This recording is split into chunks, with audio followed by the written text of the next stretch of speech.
A single roar can shake the savannah 8 kilometers away. This isn't a metaphor. It's pure physics. 114 decibels of raw sound pressure, louder than a jackhammer, powerful enough to reverberate through the jungle and make other animals tremble. And in the next few minutes, you'll understand why this sound shook this environment. Before diving into this story, subscribe to the channel and turn on notifications, because every week, Beyond Wild takes you where few cameras dare to go. And tell us in the comments, do you think the lion is still the true king of the savannah today?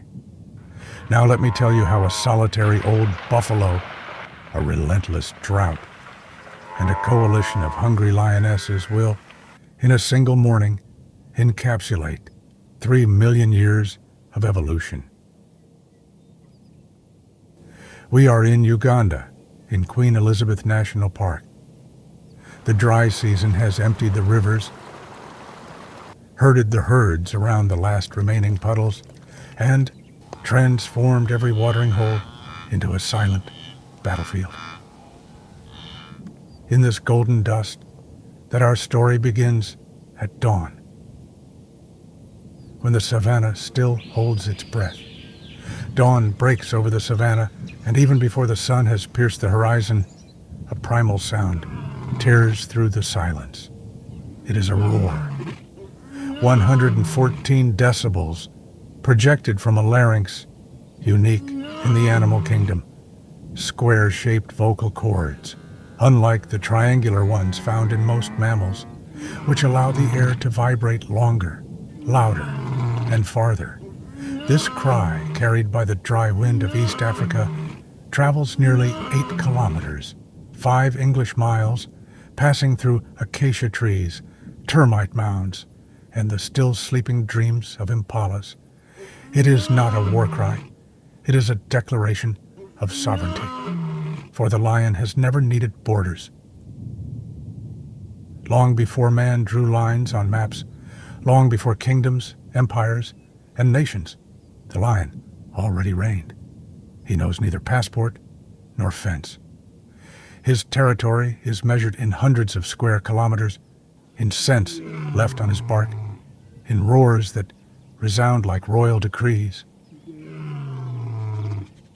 The Romans, in their arenas of sand and blood, called him the king of beasts and made him fight to entertain an empire that mistakenly believed it could dominate him. The Maasai, however, saw him differently.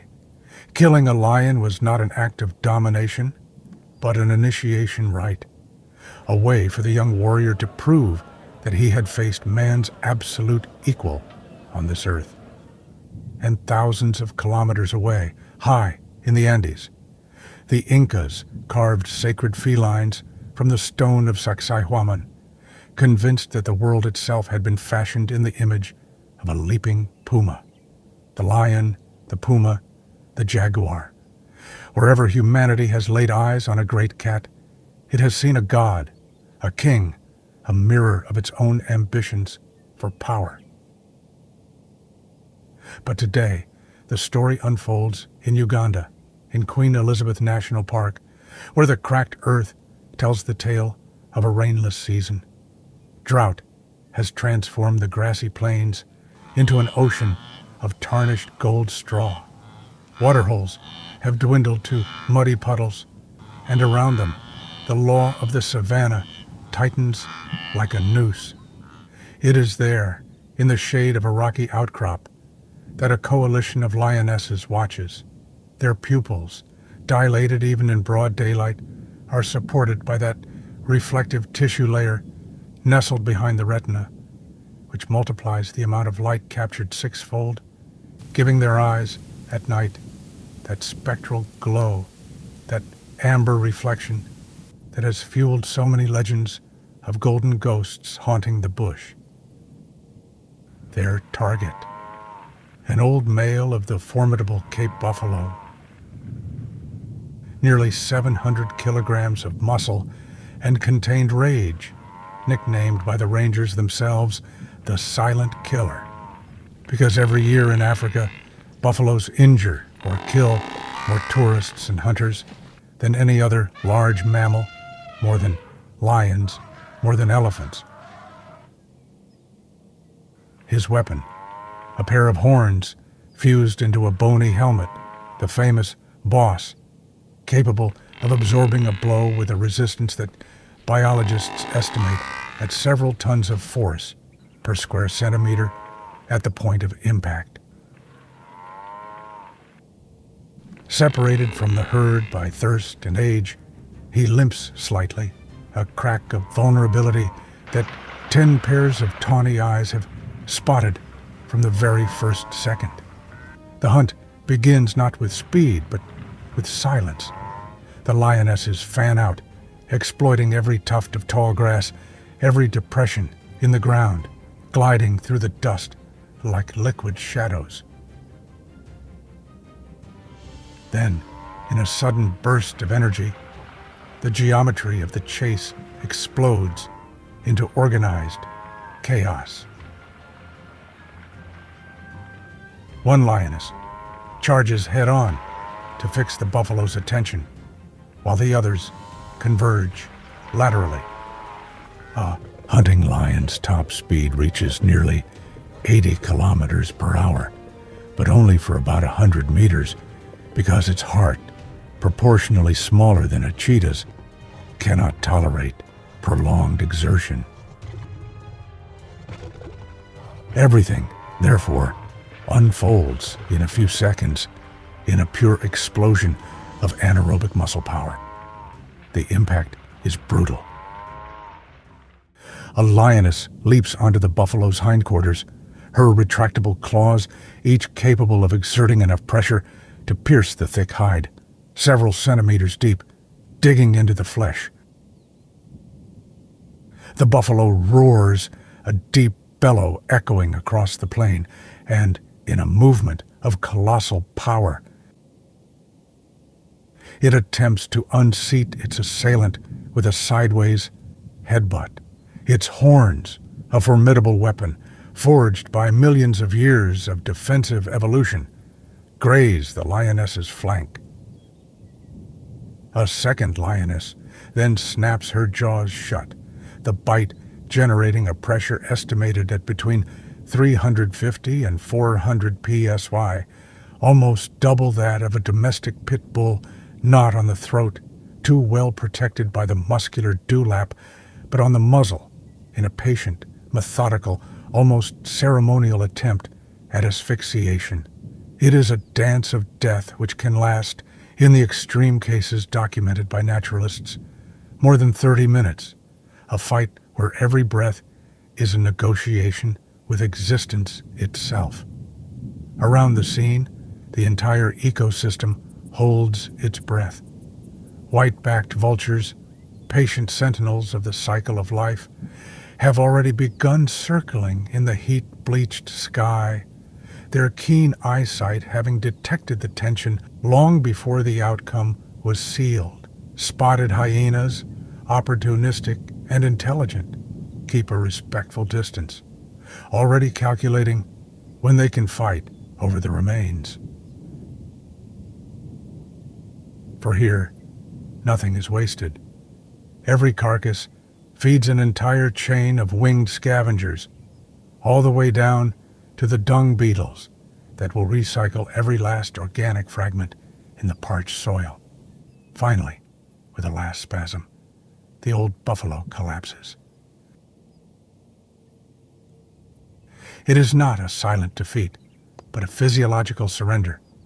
Lactic acid has saturated his muscles, his brain has been deprived of oxygen, and the thermal regulation of his immense body, unable to dissipate the heat generated by such exertion in this African furnace, has reached its breaking point.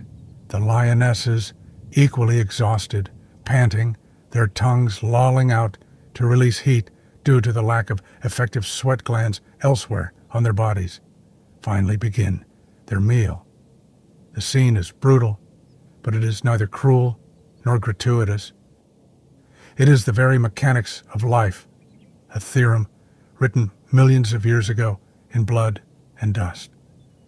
And yet, this age-old scene is now playing out against a new and unsettling backdrop: climate change.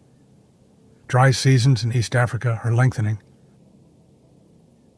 Water sources are becoming scarce earlier in the year, and the millennia-old migration patterns of herbivores are being disrupted.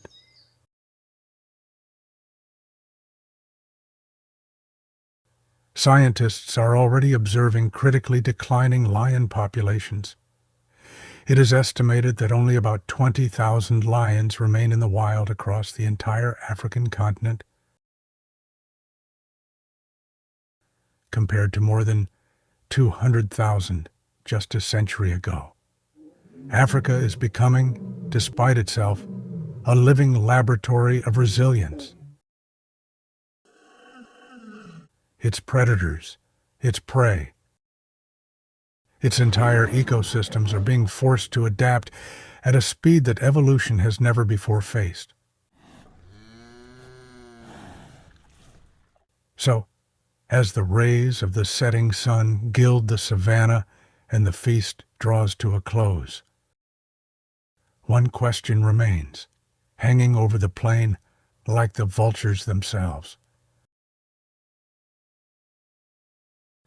How much longer will these primordial kings reign over a kingdom that is transforming faster than their own life cycles can absorb it? The roar of dawn, that 114 decibel cry that travels for miles, may no longer be merely a declaration of sovereignty. It may now be a final plea, a sonic imprint of survival itself, etched in the wind of a land that gave birth to gods and empires, and which may one day hear no more of that roar at all. 20,000 lions. That's all that remains today on an entire continent. 20,000 heirs to a reign that spanned the Stone Age, Roman empires, and Inca civilizations, and that could vanish within a single human generation. What you just witnessed isn't just a hunt. It's a snapshot, perhaps one of the last, of an age-old balance crumbling before our very eyes.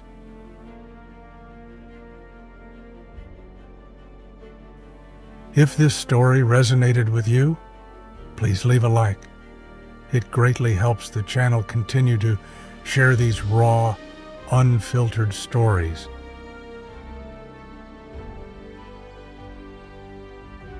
Just as nature itself tells them.